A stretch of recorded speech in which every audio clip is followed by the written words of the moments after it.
Hi friends, National Hydroelectric Power Corporation NHPC government of India இவங்க பார்த்தீங்கன்னா அப்ரெண்டிஸ்ஷிப்புக்கான notification வந்து விட்டுருக்காங்க சரிங்களா.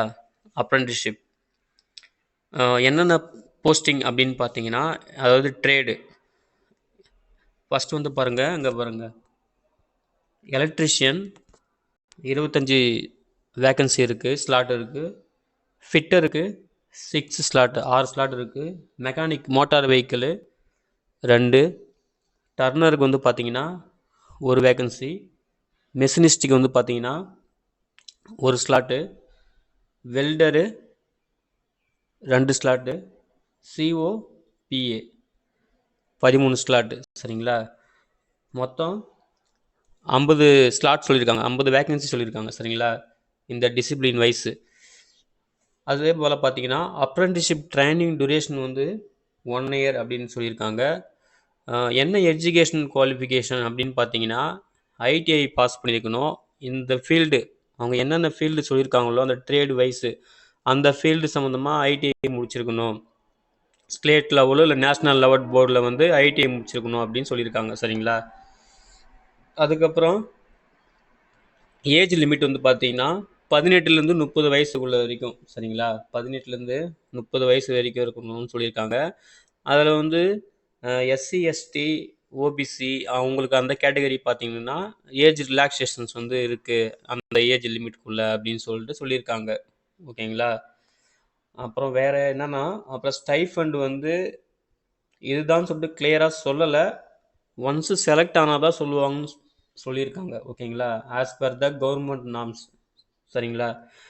அது வந்து செலக்ட் ஆனது அப்புறம் தான் ஸ்டைஃபண்டு எவ்வளோ அப்படின்றத கிளியராக சொல்லுவோம் அப்படின்றத சொல்லியிருக்காங்க. அப்புறம் வேறு முக்கியமான விஷயம் பார்த்தீங்கன்னா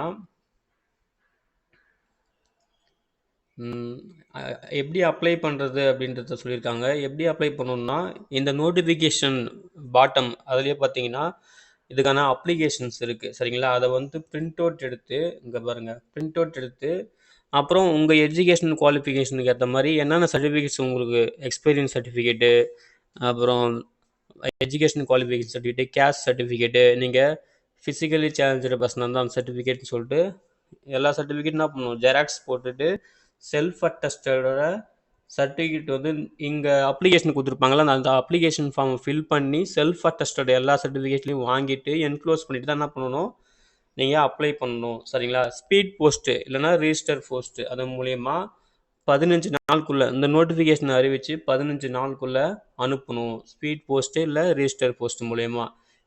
எந்த அட்ரஸுக்குன்னா இதை கொடுத்துருக்காங்க பாருங்கள், இந்த அட்ரஸுக்கு தான். Senior manager HR, Baira civil power station NHPC limited, Surangani tehsil Saluni district Chamba 176317 Himachal Pradesh. இந்த அட்ரஸுக்கு தான் நீங்கள் வந்து அனுப்பணும் சரிங்களா.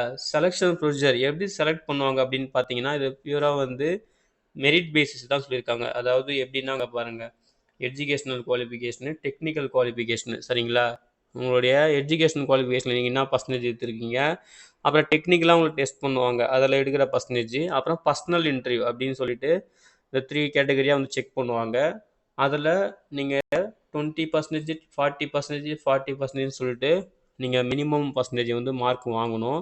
அப்படி வாங்கிட்டா நீங்கள் வந்து ஃபைனலாக செலக்ட் ஆவீங்க அப்படின்றத கிளியராக சொல்கிறாங்க சரிங்களா. இதுதான் weightage of percentage for education qualification, technical qualification, personal interview 3 round சரிங்களா. இப்படி தான் ஃபைனலாக செலக்ட் பண்ணுவாங்க அப்படின்றத தெளிவாக சொல்கிறாங்க ஓகேங்களா. அதுக்கப்புறம் மெடிக்கல் ஃபிட்னஸ் சர்டிஃபிகேட் கண்டிப்பாக வேணுன்றது அங்கே கிளியராக சொல்கிறாங்க. மெடிக்கல் ஃபிட்னஸ் சர்டிஃபிகேட்டும் பார்த்துக்குங்க. அதே போல் உங்களுக்கு இன்டர்வியூ கூப்பிட்டாங்க அப்படின்னு பார்த்தீங்கன்னா உங்களுக்கு எந்த விதமான ட்ராவலிங் அலவுன்ஸ் இல்லை ஃபுட் அலவுன்ஸ் எதுவும் பண்ண மாட்டோம் அப்படின்றத கிளியராக சொல்லியிருக்காங்க ஓகேங்களா. எப்படி வந்து உங்களுக்கு நீங்கள் செலக்ட் ஆகிட்டீங்கன்னு எப்படி சொல்லுவாங்கன்னு பார்த்தீங்கன்னா உங்களுக்கு கால் லெட்ரு த்ரூ மெயில் சரிங்களா. அதில் வந்து பார்த்தீங்கன்னா டேட்டு டைமு எங்கே வரணுன்றதெல்லாம் மென்ஷன் பண்ணியிருக்கோம் அப்படின்றத சொல்லியிருக்காங்க ஓகேங்களா. இது எப்படின்னா உங்களுடைய எஜுகேஷன் குவாலிஃபிகேஷனுக்கு பார்த்தீங்களா அந்த பர்ஃபார்மன்ஸ் பேஸ் பண்ணி சரிங்களா, அந்த பர்சன்டேஜ் ஆஃப் பேஸ் பண்ணி உங்களை வந்து ஷார்ட் லிஸ்ட் பண்ணி உங்களுக்கு இன்டிமேட் பண்ணுவாங்க கால் லெட்டர் மூலயமா, அதாவது மெயிலில் ஓகேங்களா. அதுக்கப்புறம் தான் உங்களுக்கு மற்ற ரவுண்டு டெக்னிக்கல் குவாலிஃபிகேஷன், பர்சனல் இன்டர்வியூன்னு சொல்லிட்டு இருக்கும் சரிங்களா. இதுதான் ஃப்ரெண்ட்ஸ் அதுக்கப்புறம் வேறு முக்கியமான விஷயம் பார்த்தீங்கன்னா அவ்வளோதான். அதுக்கப்புறம் அந்த அப்ளிகேஷன் ஃபார்ம் சொல்லியிருக்காங்க பார்த்தீங்களா? இது இருக்குது பாருங்கள், இந்த அப்ளிகேஷன் ஃபார்மு. இதை நீங்கள் என்ன பண்ணணும், பிரிண்ட் அவுட் எடுத்து என்னென்ன டீட்டெயில்ஸ் கேட்டிருக்காங்களோ அதெல்லாம் ஃபில் பண்ணி பாஸ்போர்ட் சைஸ் ஃபோட்டோலாம் ஒட்டிட்டு கரெக்டாக ஃபில் பண்ணி, அப்புறம் உங்கள் குவாலிஃபிகேஷன் ஏற்ற மாதிரி உங்கள்கிட்ட என்னென்ன சர்டிஃபிகேட்ஸ் இருக்கோ அதெல்லாம் ஜெராக்ஸ் போட்டு செல்ஃப் அட்டஸ்டோட என்க்ளோஸ் பண்ணி ஸ்பீட் போஸ்ட்டுக்கு அனுப்பணும். சரிங்களா? ஸ்பீட் போஸ்ட்டோ ரிஜிஸ்டர் போஸ்ட்டோ இந்த அட்ரஸுக்கு வந்து நீங்கள் அனுப்பணும். ஓகேங்களா? இதுதான் ஃப்ரெண்ட்ஸ். இது வந்து பார்த்தீங்கன்னா நீர்மின் ஆற்றல் உற்பத்தி செய்கிற இடம். அதாவது NHPCன்னு சொல்லுவாங்க. சரிங்களா? நேஷ்னல் ஹைட்ரோ பவர் கார்ப்பரேஷன் சொல்லுவாங்க. ஓகேங்களா? ஹைட்ரோ பவர் ஜென்ரேஷன், அதாவது நீர் மின் ஆற்றல்னு சொல்லுவோம்ல, அதை போல் அந்த இடத்துல ஒர்க் பண்ணுற மாதிரி. ஓகேங்களா? அதில் உங்களுக்கு அப்ரெண்டிஸ்ஷிப் இருக்குது. அதே போல் யாரெல்லாம் ஐடிஐ முடிச்சிருக்கீங்க, இந்த மாதிரி பவர், அதாவது ஹைட்ரோ பவர் ஜென்ரேஷன் ரிலேட்டட் ஃபீல்டில் ஒர்க் பண்ணுற இன்ட்ரெஸ்ட் இருக்கோ அவங்க வந்து கண்டிப்பாக இதை யூஸ் பண்ணிக்கோங்க. சரிங்களா? ஓகே ஃப்ரெண்ட்ஸ், தகவல் உங்களுக்கு பயனுள்ளதாக இருக்கும்னு நம்புகிறேன். இந்த வீடியோ பிடிச்சிருந்தால் லைக் பண்ணுங்கள். ஓகேங்களா? அதாவது முக்கியமான விஷயம் என்னன்னா, இந்த நோட்டிஃபிகேஷன் வந்து இன்னொரு விஷயம், நோட்டிஃபிகேஷன் வந்து 29 மார்ச், போன மாதம் 29ஆம் தேதி விட்டுருக்காங்க. அதுலேருந்து 15 நாள் தான் கணக்கு. சரிங்களா? நீங்கள் என்ன பண்ணுறீங்கன்னா, அப்போ 15 நாள்னால் எப்போ வருது? 29னா அதில் ஒரு 3 நாள், அப்போனா ஏப்ரல் 12 மேக்ஸிமம் பார்த்தீங்கன்னா ஏப்ரல் 12 தான் லாஸ்ட்டு. அதாவது இந்த அப்ளிகேஷன் போய் சேர்றதுக்கு. சரிங்களா? இன்றைக்கி 5 ஆச்சு. மேக்ஸிமம் நீங்கள் ஏப்ரல் 9 இல்லை 10க்குள்ளே அப்ளிகேஷன் சென்ட் பண்ணுறீங்க. அப்போ தான் ஒரு 1 or 2 டேஸ்க்குள்ளே அங்கே போய் சேர்ந்துடும், ஸ்பீட் போஸ்ட் அனுப்பிச்சிங்கன்னா. சரிங்களா? April 12 last. ஆனால் நீங்கள் மேக்ஸிமம் ஏப்ரல் 9 இல்லை ஏப்ரல் 10க்குள்ளே ஸ்பீட் போஸ்ட் பண்ணிடணும். அப்போ தான் நம்ம அப்ளிகேஷன் வந்து கரெக்டாக போய் சேரும். சரிங்களா? அதாவது 15 நாள்னு சொல்லியிருக்காங்க. அங்கே பாருங்கள், இதுதான் சொல்லியிருக்காங்க.